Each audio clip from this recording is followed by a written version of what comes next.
Hey there, everyone. Welcome back to the New World Old Soul podcast. Thank you once again for being here. I'm going to ask for some grace right out the gate here because my tummy has been rumbling mighty this morning. As usual, I have not eaten yet today. I'm still doing the intermittent fasting, and Melissa continues to give me a hard time about this. So if we hear any thunder... I don't. No, she doesn't. Delilah. I didn't give him a hard time at anything, I swear. If these microphones pick up on any rumbling or thundering or what sounds like thunder... It's Jeremy refusing to eat still. It's just my tum-tum. But his wife would never say anything about it. I'm fully supportive of this new level of starvation. Never. New levels of starvation have been achieved, by the way. Thanks to our favorite Jesus out there currently. I'm making a casual remark here. The chosen Jesus. Of course, there is only one Jesus, but Jonathan Rumi, if you're out there and you happen to be watching, which I'm sure he is not, love to have you on the podcast. He has influenced me and inspired me to take on a new level of fasting beyond the intermittent fasting that I have been doing. We are now doing Fasting Fridays, everyone. Fasting Fridays is now a thing. I am no longer eating on Fridays. Why don't we start doing Starving Saturday? Don't tempt me. Fasting Fridays. So a couple days ago, again, in real time as we were recording this, I went and did my first 24-hour fast for the entire day of Friday. I would like to point out that you said you were going to go to 160 pounds, and now you're like, this morning, 157. 157. And then it's going to be like tomorrow, or he's going to be like, 148 today, doing great. Like, I don't know what we're doing here. Like, I get fatter and fatter, and then you get skinnier and I feel like you're not supporting me in my bloat. I promise you, we're not going to be talking about me and my fasting for this next hour or so.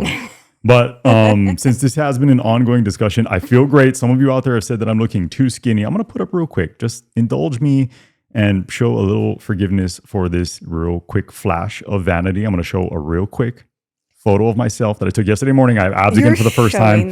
Just real quick. Jeez, between Kaimani and you taking photos of yourselves in the mirror.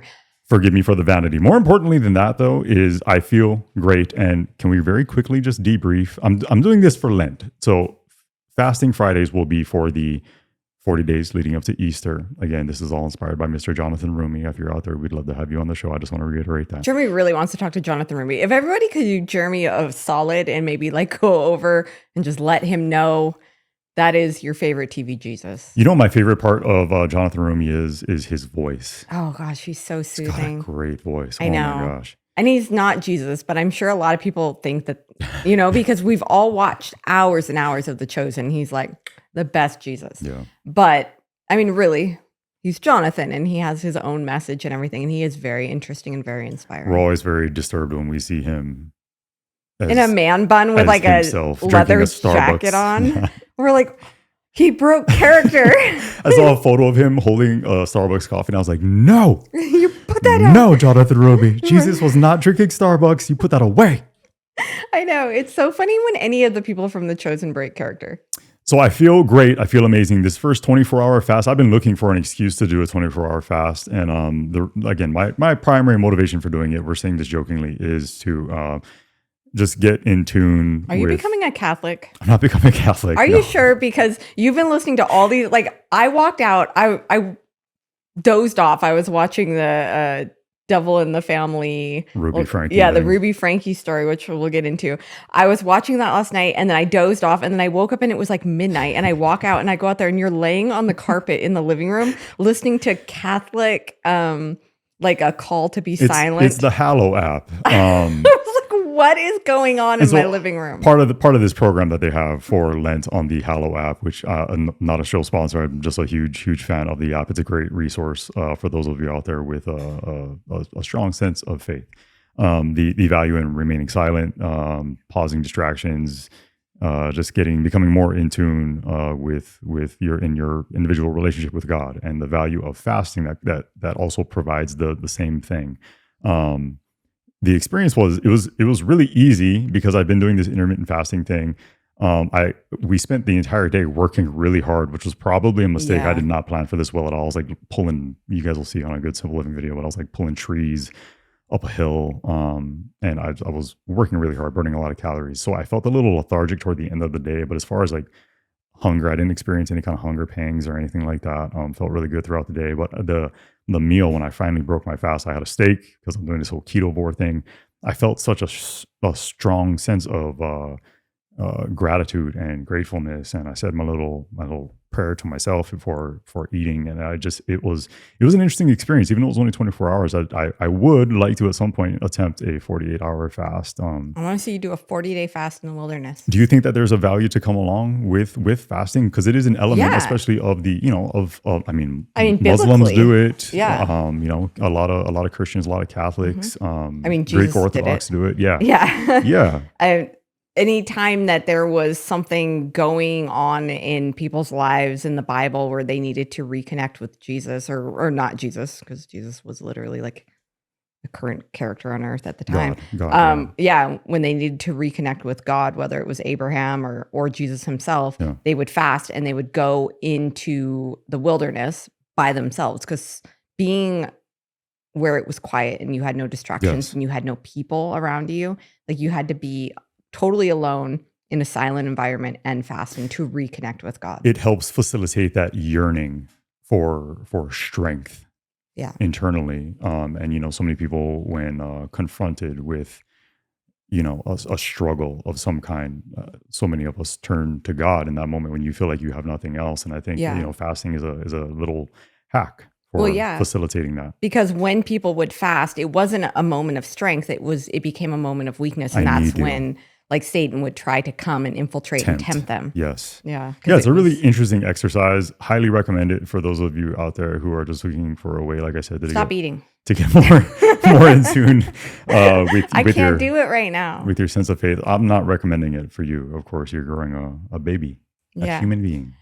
Baby Sousa doesn't want to fast. You need that valuable nutrients. But no, great experience. I will continue to do this. I think there's 5 total Fridays. So for the next 4 more Fridays. Can you eat more during the week, maybe? I have been. I feel like I have been, even though I haven't eaten today yet, but I will.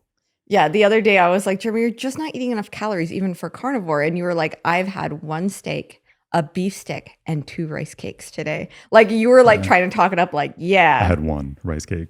What? I allow myself 1 rice cake. I added up the calories. It was like 600 calories. It's not enough calories. No, I'm doing protein shakes. I'm getting, I'm probably pretty low on the calorie side of things. But again, I feel good. I'm invigorated. And this diet's been great. I'm not saying I'm going to do this permanently, but I told you I wanted to do it for at least 90 days. We're a couple months into this now. I'm down like 15 pounds.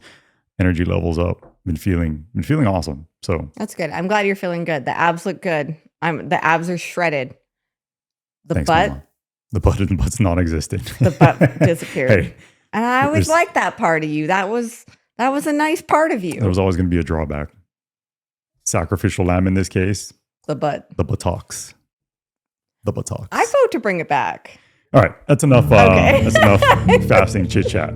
Speaking of matters of faith, you know that faith serves as the foundation to our family and pretty much everything it is that we do. And Daily Wire Plus offers incredible biblical series hosted by Dr. Jordan B. Peterson on different books of the Bible, which has helped us in our biblical studies, whether it be Genesis, Exodus, the Gospels as we know it. This is an incredible resource. We want to share that with you guys. Yeah, so we actually started with our whole homeschool curriculum trying to do a family devotional, and it just felt like it was lacking a little bit. So I started watching Genesis. That was the first one that I watched, and that's what really put Dr. Jordan B. Peterson on the map. And he's a psychologist and an academic, so he's way smarter than we are, and he breaks down this text so well. And so I've pre-screened Genesis and Exodus, and then most recently the Gospels. We watched it as a family. We were able to discuss it and really chew on it. It is over 60 hours of content, and it is so incredible, and it started so many great conversations.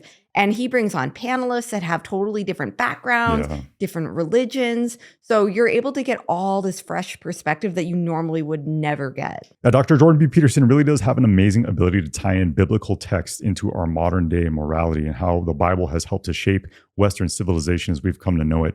Again, an incredible resource, and it's only available on Daily Wire Plus. Yeah, so you guys know that we love Daily Wire Plus. We get a lot of our news, our podcasts, our movies, our documentaries, our children's content through Bent Key, and of course, all of our Dr. Jordan B. Peterson series there. So if you guys want to check them out, just click the link down below or go to getdwplus.com/NWOS. And if you use our exclusive code NWOS30, you will save 30% off your annual subscription. We wanted to come here today Made me real hungry. to demonstrate to all of you out there how it is that you can ensure that you will be suppressed by YouTube. Are you ready?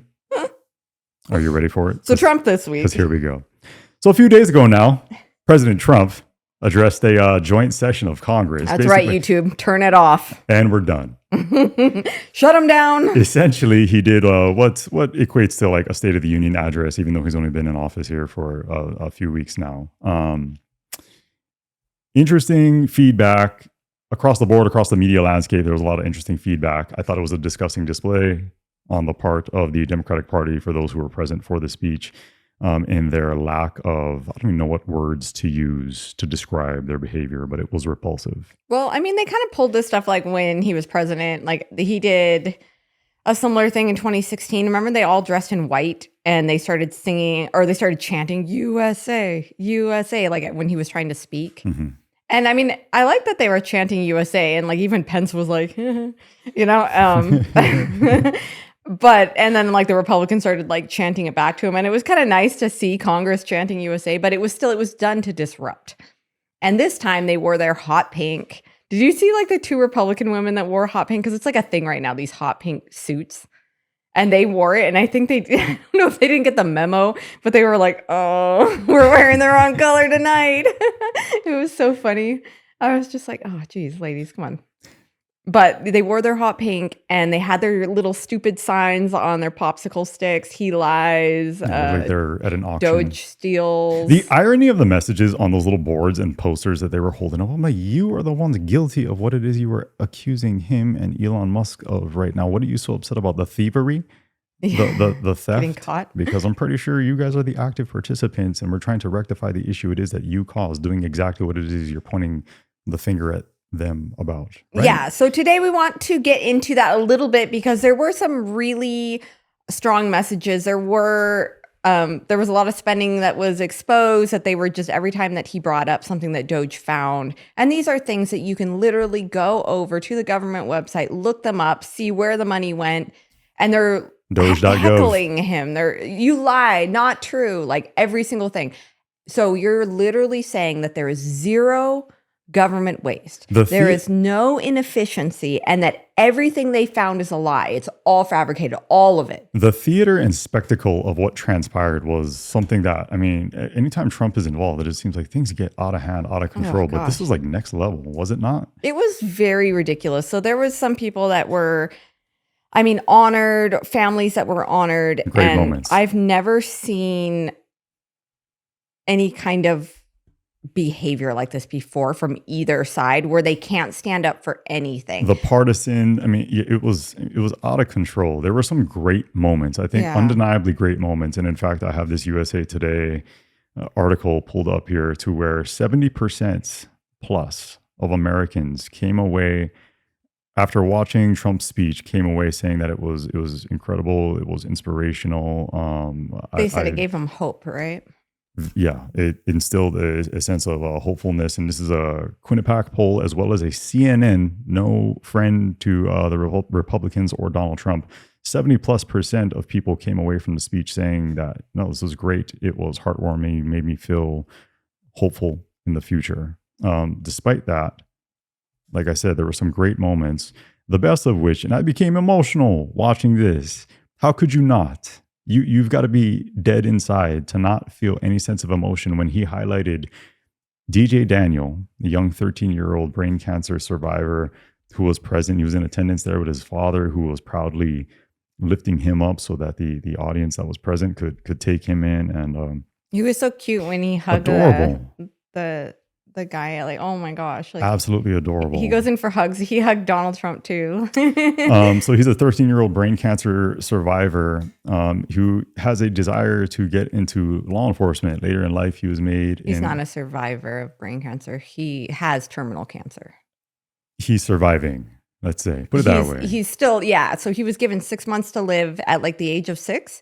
And he has he has beaten the odds through multiple brain surgeries and Yes. treatment. He's now 13 years old, but he still does currently have terminal cancer. So, Beautiful moment. Let's play it. In case you didn't see it, I'm sure many of you have. Yeah, This I is a very short clip, just documenting that again, beautiful moment. It made me emotional to see this kid, especially given, you know, my own personal background. Amazing, amazing human being. Joining us in the gallery tonight is a young man who truly loves our police. His name is DJ Daniel. He is 13 years old, and he has always dreamed of becoming a police officer. Come on, how cute is this kid?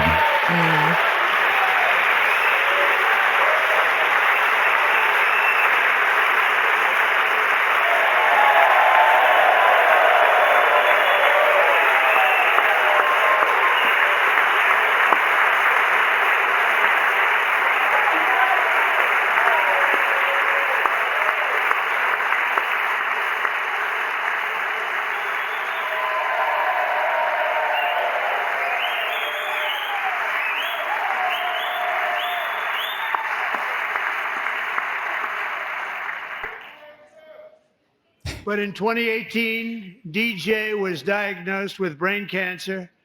The doctors gave him 5 months at most to live. That was more than 6 years ago.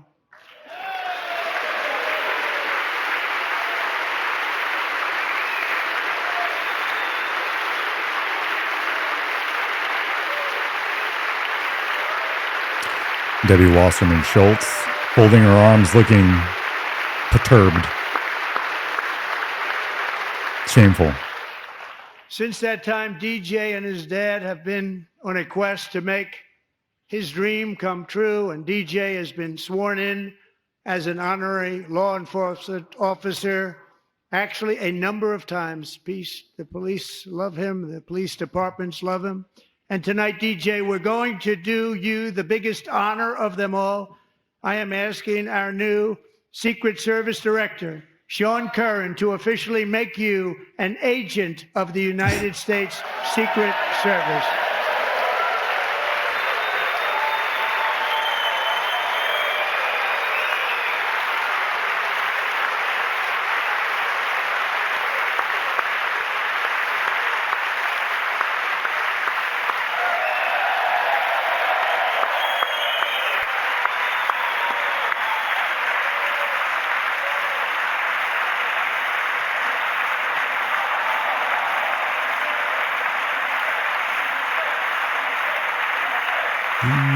DJ.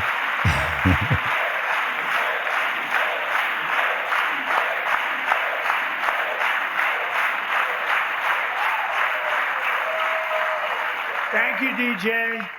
Can we not put politics aside? How beautiful of a moment was that? That kid, such an inspiration. It was an awesome moment. Like I said, while watching that in our home here, I became welled up with tears. I was like, nope, send them off. Super cute kid. And it was so shameful to watch anyone in our government sit there. I mean, there's video of them, like one gal plugging her ear and looking just annoyed at the noise from everybody chanting. I mean, it was so awful to see that kind of behavior from the Democratic Party. It was so terrible. Like, if you can't stand up for a little boy that has terminal brain cancer, that is being honored by Secret Service, this is like the highlight of his life, and you can't get on your feet, something is wrong with you. Like, if your hatred for Donald Trump is so strong that because he is introducing this child, you can't stand on your feet.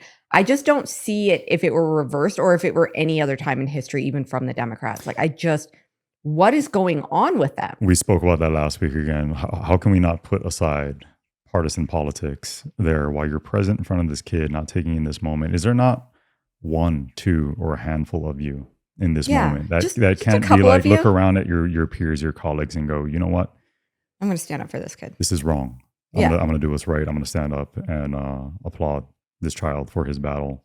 And you represent half of the country. Golly. I mean, you represent half of the country.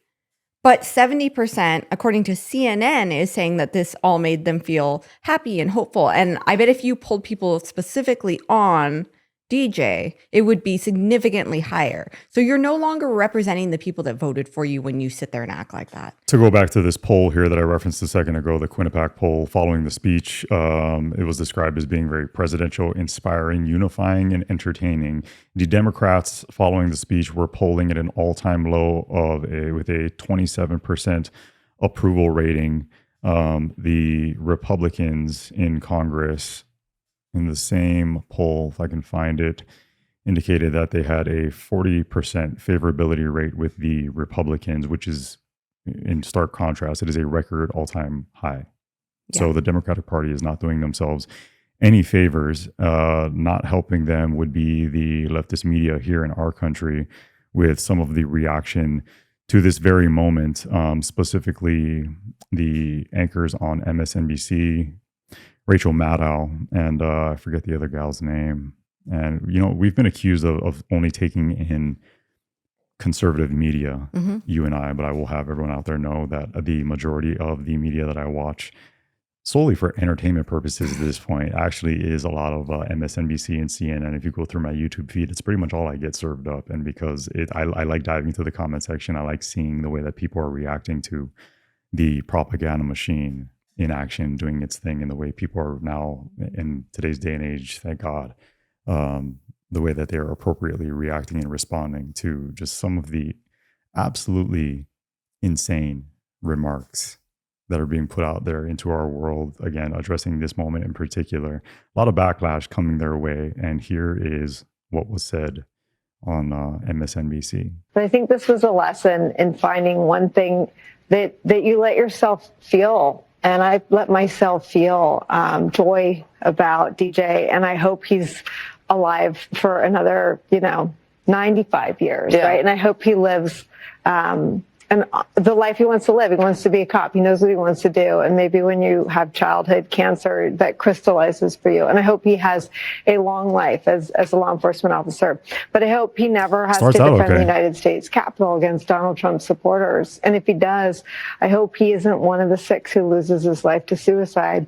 And I hope he isn't one who has to testify against the people who carried out acts of seditious conspiracy and then live to see Donald Trump pardon those people. So we're playing politics. Of course. Yeah, you're taking this little boy's dream, and which, I mean, realistically, the poor little guy's got brain cancer. And so it's like his father is trying to help him live that dream now. Yes. For obvious reasons. Beautiful. And so to then go and poke a bunch of holes in it and say, well, if it's ever actually realized, and then turn it into a political agenda-driven rant about something that's totally irrelevant to what occurred that night, what his dad is trying to do for him, what the Secret Service did for him, is just ridiculous. And it's gone so much further than that, because now DJ is getting attacked online. This kid is 13 years old. There's no way that he's not online. And reading these comments about him, like, I bet he's actually an actor, a paid actor. He's not a real cancer survivor. Or he's not a real cancer patient. He's actually a 40-year-old man. DEI hire. Yeah, they're calling him a DEI hire there, which, I mean... So to pinpoint his race and point out that he is an actual 40-year-old. He is not 13. Look at the male pattern baldness. And it's like, oh, you mean the scar from his brain, multiple brain surgeries from brain cancer? Yeah. That's scarring. That's not male pattern baldness. They're saying, well, he has a mustache and he's 13. We have a 14-year-old that shaves his mustache. Yes, some 13-year-olds have mustaches. Just trying to poke holes in the moment, and again, just playing just partisan politics. It just made me really sad for him. And then they're also accusing his family of parading him around for money and fame. They're not getting famous off this, and if they are, it's based on your bad behavior.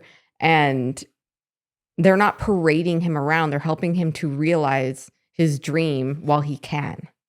So that was Nicole Wallace, who's been catching a lot of criticism as a result of those remarks, and rightfully so.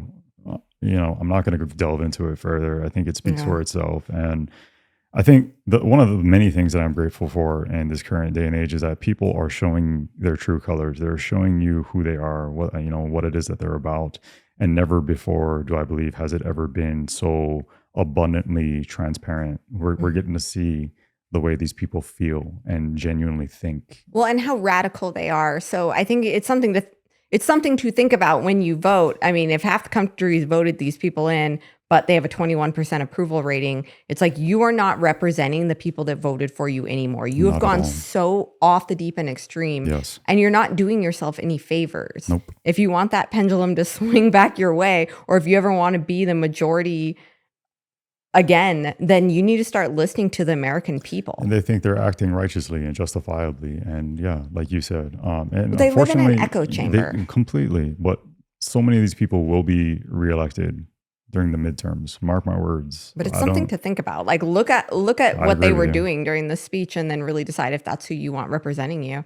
So that was Nicole Wallace. Like I said, here is Rachel Maddow immediately following President Trump's speech, again, on behalf of the fine folks over at MSNBC.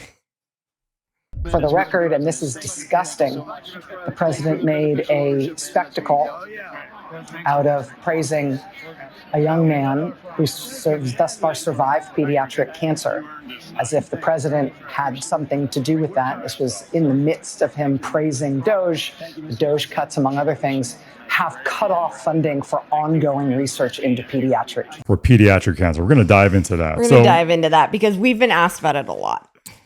Obviously, Melissa and I, with our humble little online presence, what it is we've tried to do and what we've had done with many of you who are watching currently over the last 5 years is we do an annual toy drive and pediatric cancer fundraiser for so many of these kids. And we always try to highlight and emphasize the fact that the research end of pediatric cancer here in our country, in the US, it is underfunded in our personal opinion. I think that's pretty openly acknowledged by anybody who operates in that world.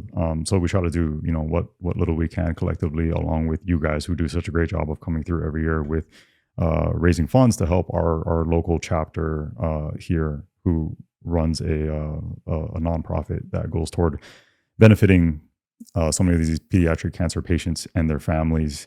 You heard the statement that was made there by Rachel Maddow, and this has been a narrative that has been parroted by so many in the media and subsequently so many consumers of this, I would refer to it as leftist media, about DOGE and all of their the actions that they have taken recently with the help and guidance of President Trump, and the fact that they are negatively affecting and impacting these pediatric cancer patients and families. So she falsely said that all pediatric cancer funding was being cut off. She said cutting off all pediatric cancer funding. So DOGE, basically, they're doing a full audit of all the government spending, which is federal grants as well, especially diving into and dismantling the Department of Education. Before you even dive into this here, I just want to highlight, and I just want to say the reason that we're bringing this up is because given those efforts that we've made on an annual basis, we've received a definite, I don't even want to call it an uptake, a healthy stream of questions from you out there asking it. They're not really questions, they're more accusations. Yeah, they're more like, how do you feel now? How we feel since we've expressed a support for President Trump, as we would for any sitting president here in our country, because we want to see our country do well.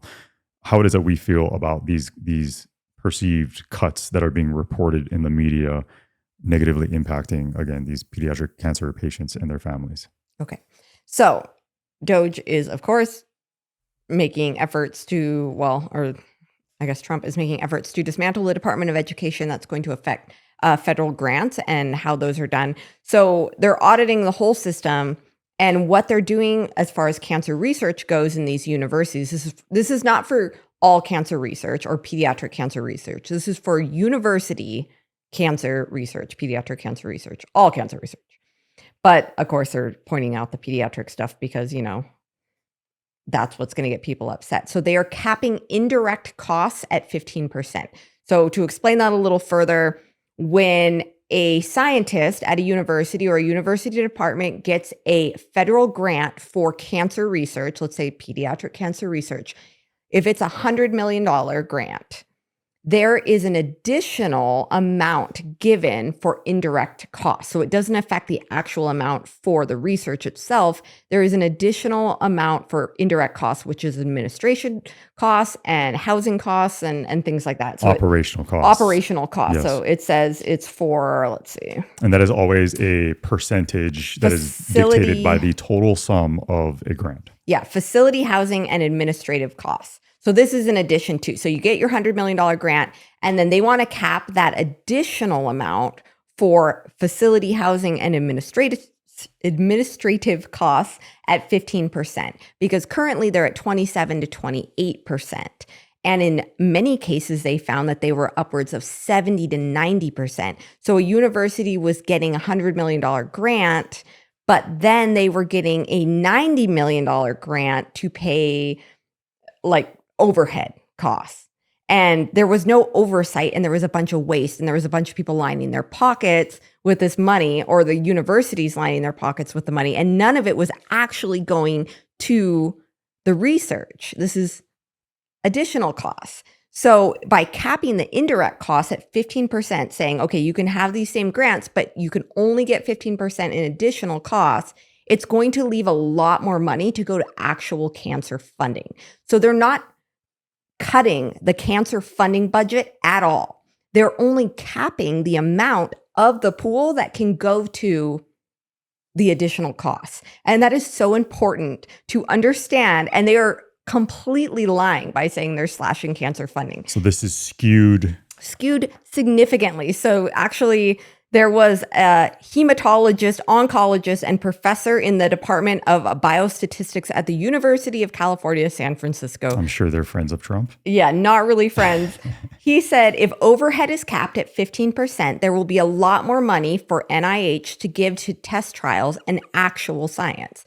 Because right now there's just this pool of money that's allocated for pediatric cancer funding, and definitely not enough. I'm hoping that they up that, because pediatric cancer funding, it needs to be funded. It gets such a small percentage of cancer funding. Yep. And if they can cap the overhead costs, way more money is going to go into actual science. So I just wanted to clear that up.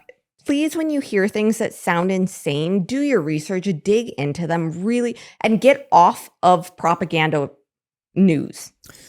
As an illustration, let's pick on MSNBC once again, because you showed me this clip and immediately I was like, what? Well, I found this clip in doing research because somebody wrote to me and said, did you know that they're only talking about giving the American people $5,000 like a tax rebate. Yes, as a result of the DOGE savings. Yeah, whether or not that happens, I don't know, but that's the goal. So they were upset about this, and they were like, they could give the American people $1 million each. So this isn't addressing DOGE specifically, though, correct? Wasn't it like a Bloomberg?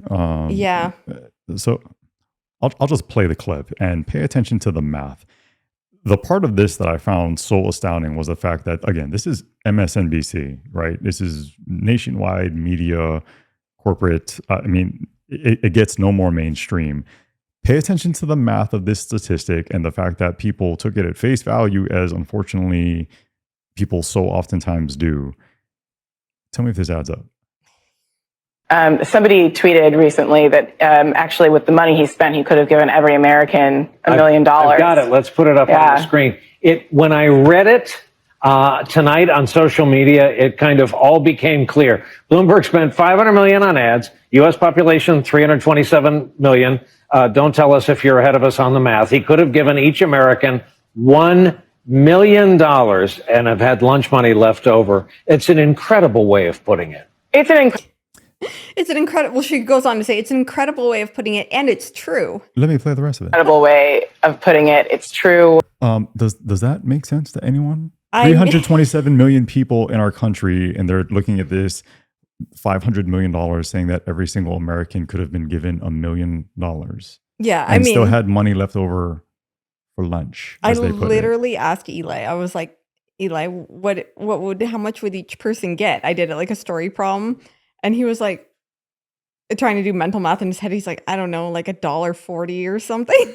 That's correct. The actual math, according to a fourth grader, it's not $1 million per person. It's $1.40 $37.40. Basic elementary level math. How did this make this by the anchors, the producers, the cameraman, the caterer in the background overhearing this information? I mean, there had to have the been janitor cleaning the studio. How does nobody pick up on the fact that their math was so terribly egregious in this they ran case? this. They went live with it. And now people are taking this incredibly to our YouTube page. incredibly flawed statistic and regurgitating it and parroting it and pointing the finger in an accusatory manner.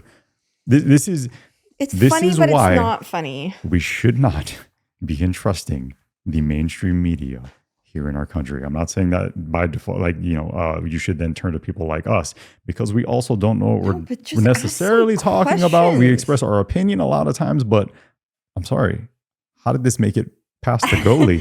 Like, we're obviously totally opinion based. This is our opinion of things, but this is also this is mainstream media. This is ridiculously laughable. They get it wrong so much. And it's scary though. Like, at the speech, there were so many reasons to stand out of human decency, out of the fact that we're all Americans. Like, the divide is so deep right now that it's scary. Do we ever find our way back? Because I feel like the American people, being that 70%, that's a good 20% that did not vote for Donald Trump, saying 30, 20 plus 30. Now we're doing the math thing. Well, I mean, I get your I'm point. saying, you know what I mean? Yeah. Like, there's a healthy percentage of people that did not vote for him that are saying it was a good speech. Oh, okay. I feel hopeful. Then you're correct. Okay, go ahead. Sorry. Okay. I jumped the gun there. You were right. I was wrong. You're awesome. Eat something. No. So anyway, so they announced, like, it was breaking news at the speech that they caught the top terrorist that was responsible for the death of 13 service members. I think there were another 47 that were injured during the withdrawal from Afghanistan, the botched withdrawal from Afghanistan that left 13 U.S. service members killed and many more injured. So they captured this guy. He's on his way back to America. And then the Democrats were like, you can't stand out of respect for 13 service members that were killed during a botched withdrawal under your guys' administration. You can't just stand out of respect that we caught the bad guy. Laken Riley's family. Laken Riley, Jocelyn Nangari, she was a 13-year-old that was tortured under a bridge and murdered. Her mother was there in attendance, tears in her eyes, upset. Because those who were responsible for committing that act were illegal Venezuelans who should never have been in our country. And so you can say, well, crimes occur that aren't illegals. That's fine. That's not Laken Riley and Jocelyn's story.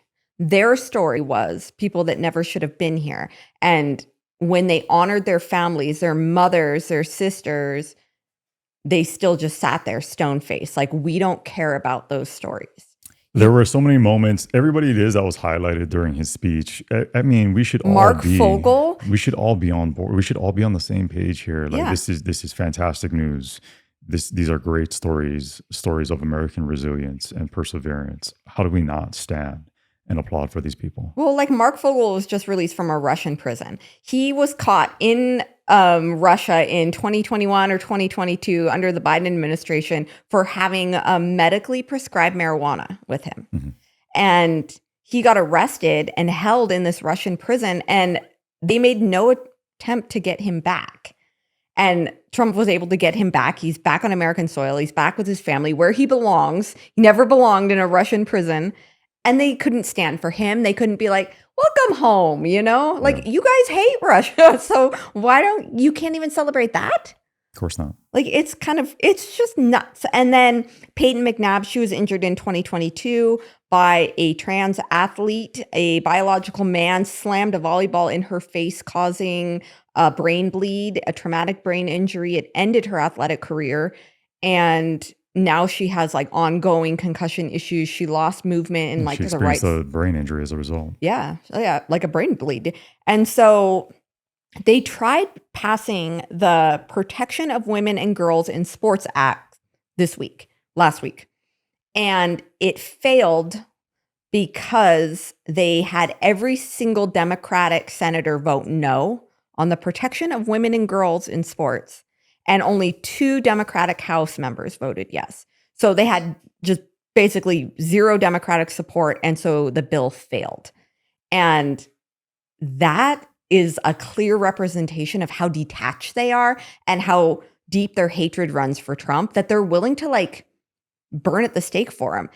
When polled, the American people, according to all media, even liberal, well, who knows what MSNBC says, but even CNN says 81% of Americans polled, 81% do not want trans athletes in girls' sports. They do not want biological men competing with their girls, taking scholarships and titles and safety and privacy in locker rooms from their daughters. I love hearing that stat, but honestly, it's still a little frightening that there's 19% of people who are still okay with this. Well, there's 19%. I mean, some people are crazy. If you think that's okay, you are literally nuts. Like, you are literally nuts if you think it is okay for boys to go into girls' locker rooms, to compete against them, to take a scholarship from them, to take their safety, their privacy, and their opportunities away after everything that women went through to just compete in sports. Just from a safety aspect, though. Yeah, but like it's so much deeper than that even. And then,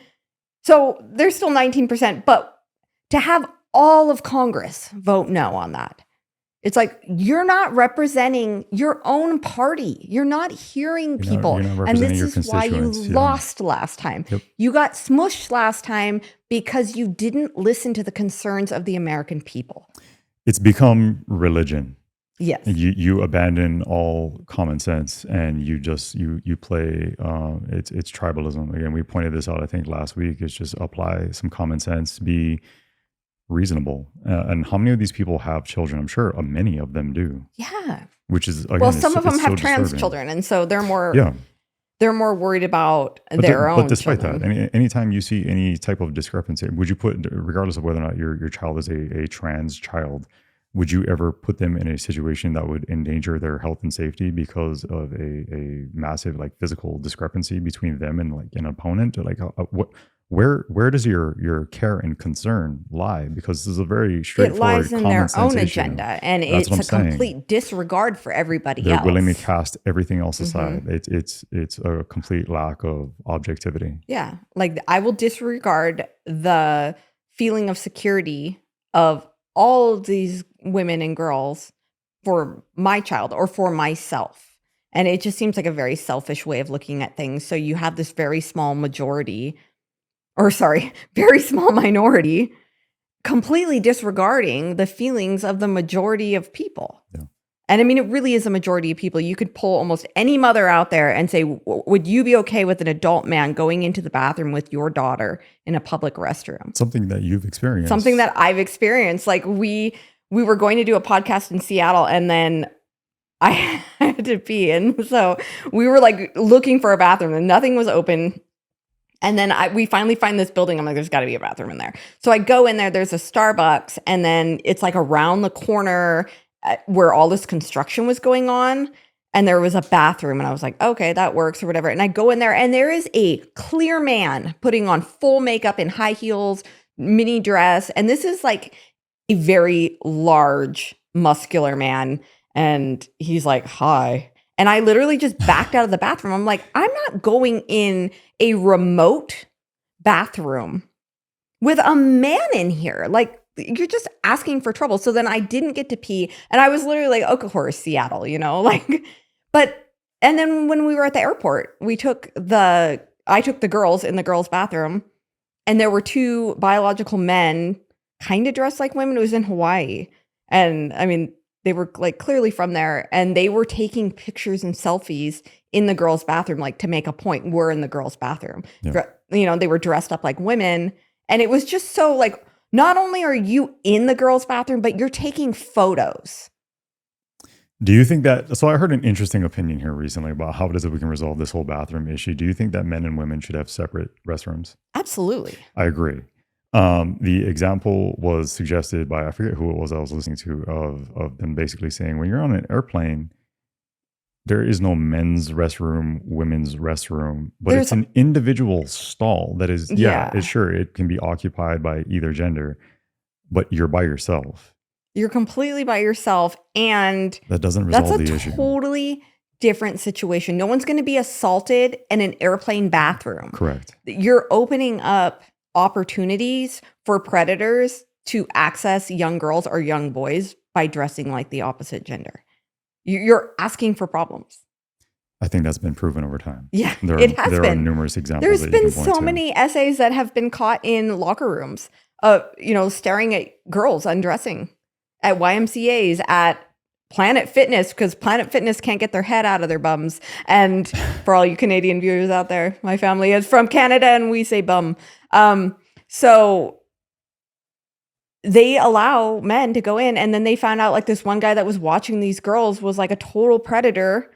Of but course. he was like, no, I feel like a girl today. But never at any point was he ever trans. But it opens the door to these problems. Let there be a situation. Let's say our unborn child is a female. Let there be a situation where my young female daughter is ever presented with like male genitalia in like a locker room. Let that happen, and let's see what happens. That would be bad. It'd be beyond bad. Yeah. But the problem is you wouldn't be there.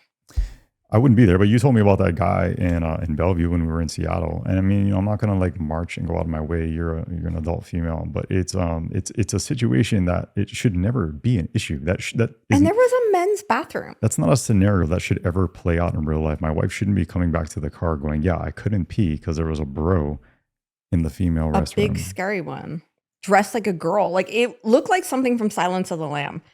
Like I had to get out of there. It was Buffalo Bill putting lipstick on. And I was like, I literally would be an idiot to try to be polite and to go into that bathroom stall, to go any further into a private room with this man.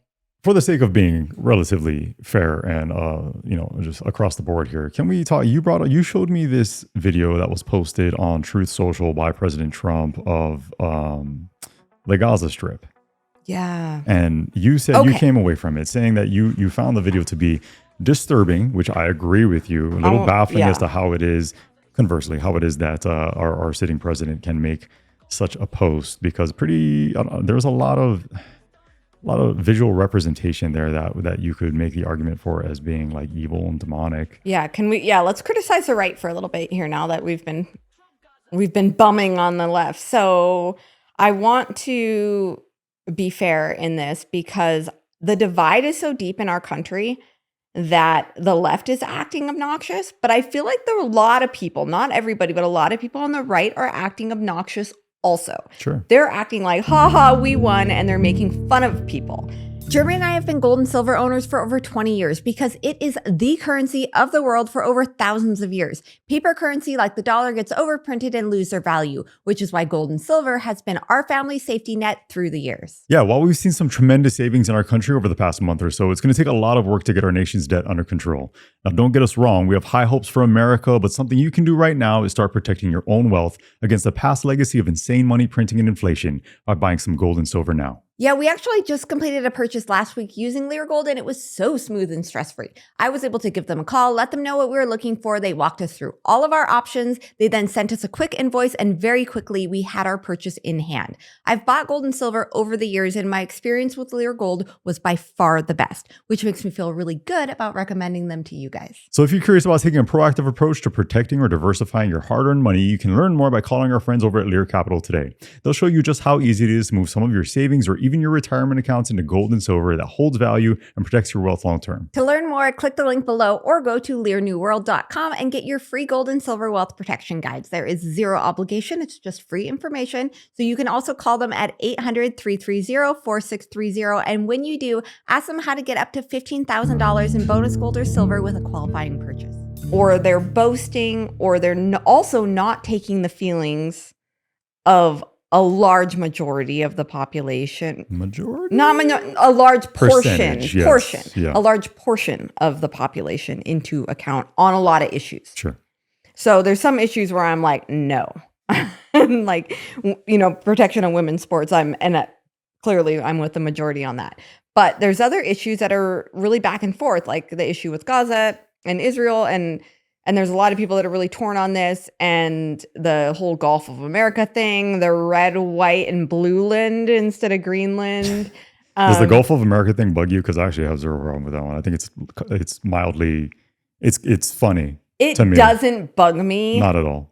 I like it. Red, white, and Blueland is just cheesy and corny and unnecessary to me. It's Greenland. I just saw If Shane you're- Gillis making fun of Trump, saying it's like having a 5-year-old in office, like with the ideas that he's suggesting here, like the red, white, and blue land instead of Greenland or the Gulf of America.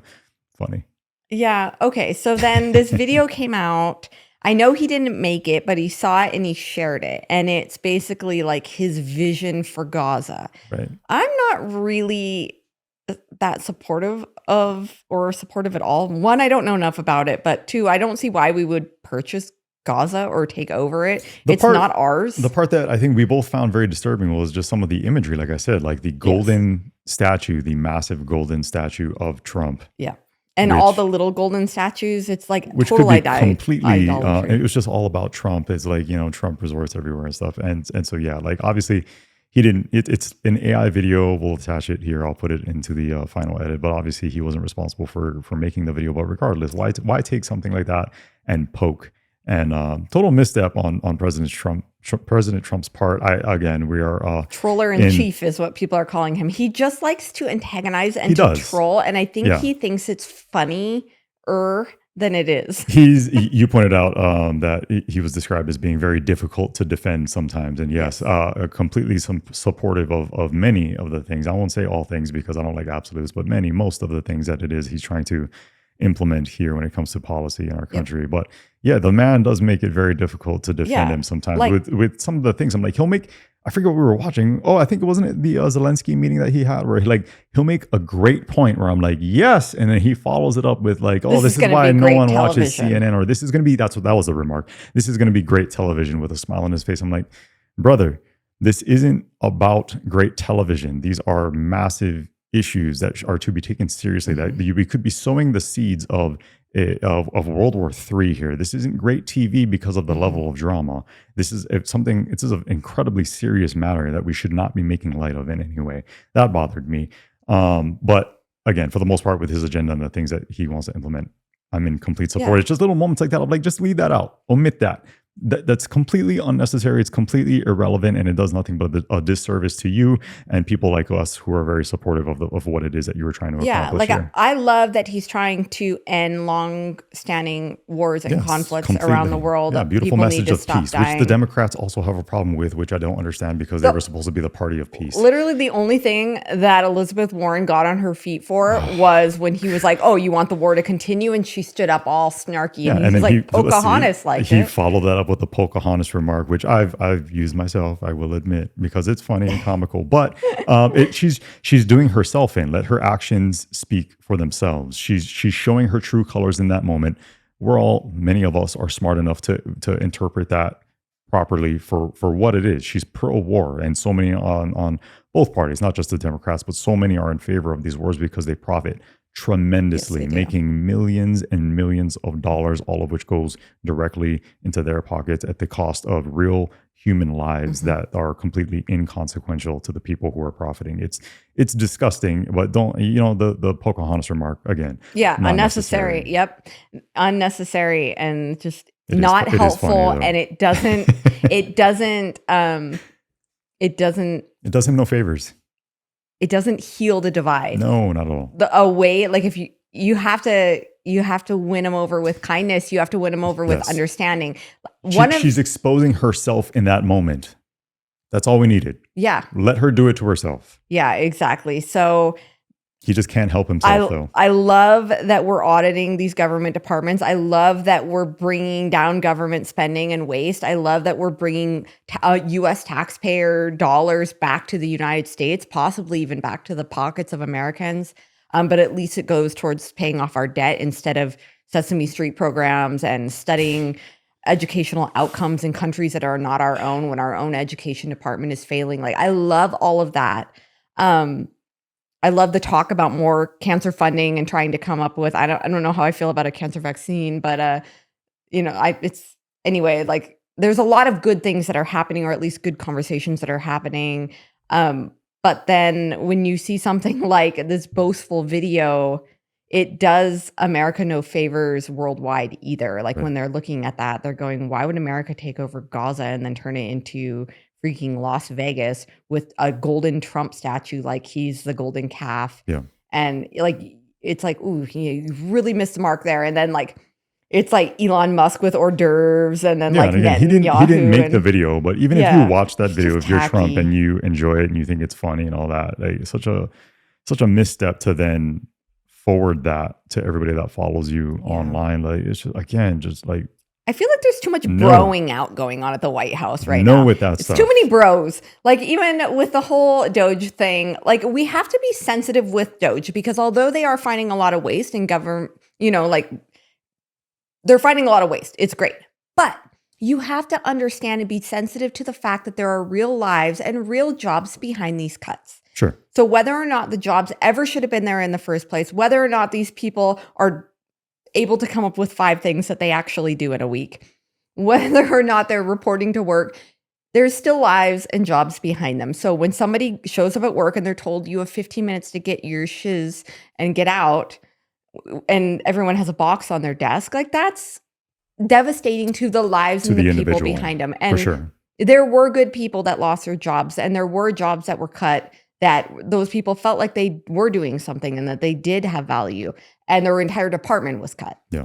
And maybe they're going to be reallocated or plugged in other places, or maybe they're just unemployed now. I do have sympathy for the individuals for sure. Yeah. I've been on the chopping block. Yes, you've been on the chopping block. My position as a police officer was on the cusp of being cut prior to some federal funding that came through, which saved my position. So I did it for the individual. I remember that call. You called me. I was literally shopping with Nevaeh and Kaimani. I think he had just been born.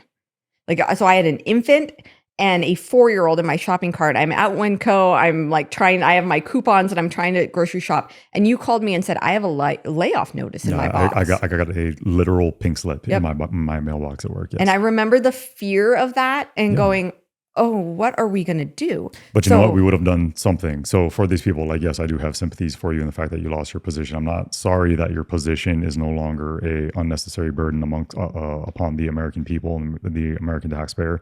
But I do have sympathy for you as an individual. But you know what? I at the same time, as a fellow American, have faith that you will pick up the pieces and find yourself a new position if you are striving to accomplish that for yourself. But what I didn't like seeing, and we would have done the same thing, was a group of people gathered outside of the building clapping as these employees walked out with their it's belongings. antagonistic. Yes. Why are we antagonizing other Americans? I think all of that stems from just this political environment that we currently find ourselves in, to where everything becomes really so ugly. dramatized online. You have all these TikTok videos of federal employees are making of like this really just this massive defiance, right? Yeah, like we're not going to answer your email. I saw a video of a guy who explained that he goes to work every day as a federal employee, and he had, at that point when the video was released, for 6 years, and they asked him what he did, and he's like, I do nothing. I show up to work. I just make sure that I'm here for the hours that I'm supposed to be here.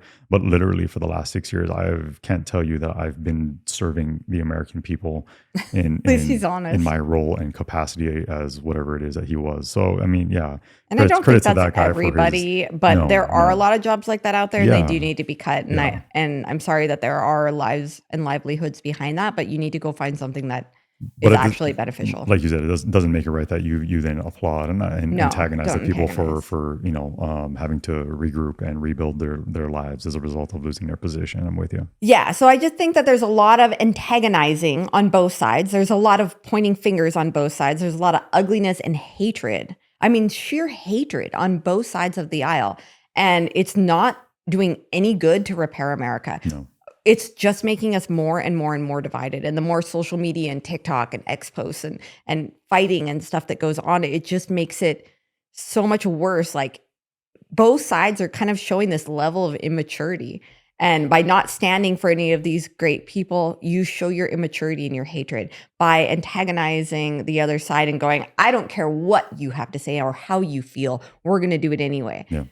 It shows hatred and a disregard for the feelings of fellow Americans. Like, we need to come together as a country and see eye to eye. Like, one of my favorite people to talk to, who I talk to all the time, she'll know who she is when she watches this. And I know she'll watch this because even though we talk about politics and she's very much on the left, we are great friends.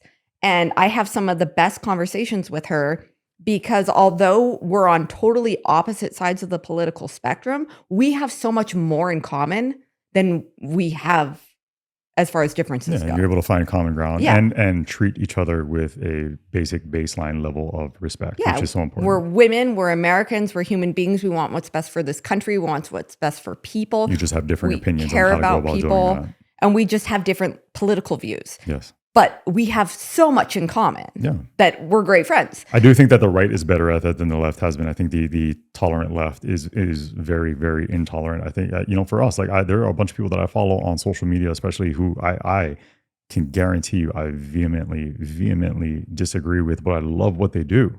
And I appreciate them for what they do. I don't, it's never been a hang up for me. I can know that you think differently. So many, and just look at like actors and actresses. Mm-hmm. So many of them are on the more progressive end of the spectrum, but I still appreciate them for their craft and what it is that they managed to do. I love it. I'm a huge fan. That's never. Some of our favorite YouTubers are really on the left. Like you were really into watching like Casey Neistat and everything, and he made a whole video about I voted for Biden and everything, and we didn't go, oh well, then we're not going to watch you anymore. Right. We appreciated his art and his talent, and he entertained us, Yes. and he seemed like a nice guy. We're getting a lot of I can no longer watch you because you support this, this side, or It's the oh my intolerant God, left. you're Trump supporter. I can't stomach your family anymore. And it's like, really? So Because be it. you enjoyed us for 5 years. Yeah. So really, we must have more in common than we have different. Well, like I said, and I've mentioned this previously, I think that's what bothers so many people who have directed remarks like that at us is like, hey, I don't understand this. Like, I think it's mind blowing to them of like, how can I enjoy or get along with people Who voted for someone that's destroying our country. right? And then we've been called every name in the book, and so be it. That being the case, I actually appreciate that they see themselves out. To use I'm not going to use the analogy again, but it's the left who I think, and again, this is going to be like a unifying statement by any means, but I think there is a complete intolerance on their part, which is so ironic, being that they view themselves as being the party of love and acceptance and tolerance when they are anything but. Yeah, it's actually complete intolerance. Yeah. We're very tolerant of all of these that's on our side and our agenda. Being the party of tolerance means we demand you be tolerant Compliance of this. Yes. But they're not tolerant towards half the country. An opposing viewpoint. Yeah. But there are a lot of people on the right that are equally as intolerant. There really are. Yeah, and I think that's really what we wanted to come in here. You guys can, again, as we always say, we invite you to express your own opinion based on what it is that we're talking about here. But people have said, why don't you have people on your podcast with opposing viewpoints? And we totally would. Absolutely. No one's wanted to come. They're like, mm-mm. So, I mean, if there was someone with a totally opposing viewpoint, I mean, I would have somebody come on that is a trans athlete and try to, tell me why. Yeah. And I loved the interview with Charlie Kirk this week and Gavin Newsom. Haven't watched it yet, but I'm still looking forward to it. It's really good. I'm sure. Yeah, you should dive into that tonight. So it's really good. And I mean, they are so different. Yeah. But yet they had a very civil conversation. Yeah. And I mean, even he admitted that, like, because Charlie Kirk was like, how do you feel about, like, state of California is like all about biological men in women's sports. And he said he called it deeply unfair. Oh, he's just going with wherever the wind takes him. The guy wants to run for president. Yes. He's trying to become more of a centrist, clearly, when he's anything but. But he's seeing that, like, as big of a... You've got to bend. You've got to adjust. You've got to recalibrate, right? Yeah, as big of a tool as I think that he is, he sees that this is where the country is and that it's going more towards the middle and that there's certain issues, there's certain hills not worth dying on because it's not actually how the American people feel. And so whether or not it's how he feels, he's moving. Yeah. Like he's like, okay, wait, in order to win the American I'll give him credit people, for that, but I think he's pandering. I don't think it's his genuine feeling. And He's it's very maybe radical. that's unfair of me to be dismissive of him on that topic and subject and issue. But or maybe he's learning. Who knows? Maybe he's learning. People change. I mean, maybe he's learning. Maybe It's he's possible. going, okay, yeah, we lost it because we didn't listen to what actual American families were saying. The left is a sinking ship, and they're going further and further to the left, despite the what the culture is telling them. Well, the media and the politicians are going further and further to the left. But that's what I'm the saying. majority of the American people can see eye to eye. You can be a Tulsi Gabbard or an RFK, or you can go down with the ship, depending on your level of stubbornness. You know what I mean? So again, if Gavin Newsom is recalibrating and adjusting, wouldn't that great. be weird if he totally flopped? I hope he is. He's not going to totally I flop. know that. There's no way in hell that happens. That. But regardless, what I was trying to say was that I think that our big message here is like the right. Yeah, we need to maybe temper our level of collective arrogance, dancing around with chainsaws. There's just been some behavior that is like we don't in the process want to become the left. Right. If you disregard the feelings of half of the country, that pendulum swings back. Yeah. You cannot disrespect half of the country and everything that they stand for, because a lot of the stuff are concerns based on fear or misunderstanding. Mm-hmm. So like a lot of people are really afraid of the tariffs that are coming, and they don't understand them. And the stock market is crashing because the stock market doesn't like instability or unknowns. Yeah, it's changed. So they're like, like what's happening in our country? The price of eggs are still high. Like they're... Also, I think the left's going to do everything in their power to make sure that the economy tanks, because we can't have a thriving economy on Trump's watch. Yeah, you also can't fix everything God in 30 forbid. days. So you can't kill every country or every chicken in the country and then expect to be able to for Trump to just come in and fix the price of eggs. But it's Trump's economy. Yeah, Melissa. I know That's they keep a new calling narrative. it Trump's economy, I and love it's it. like it's been like the speculation. It hasn't even been 2 months. On like Trump's economy. Give it a little He time. just got in here. It's hilarious. Yeah, let's give him a little time, and he didn't kill all the chickens. So. Let's wind this one down. Quick pregnancy update, maybe. Oh my goodness! So tomorrow we get to see baby. Yeah, I'm excited. We are doing one last ultrasound because we are still planning a home birth. We are 3 weeks away from having a safe home birth where we wouldn't have to go to the hospital if I were to go into labor. It's getting close. So anyway, we're just gonna go in and make sure everything looks really good. We're gonna make sure that the cord looks good and the fluid levels look good, and we're good to go. So it's very exciting because we haven't seen baby in 15 weeks. It's been a while. Yeah. Yeah. So really exciting time. Thank you once again for tuning in. We invite you to like, comment, subscribe. Let us know how you feel on these topics and issues.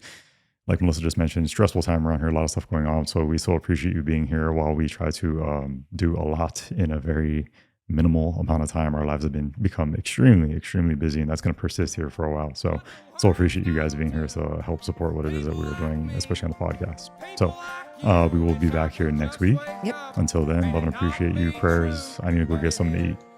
Okay. Let's go feed you.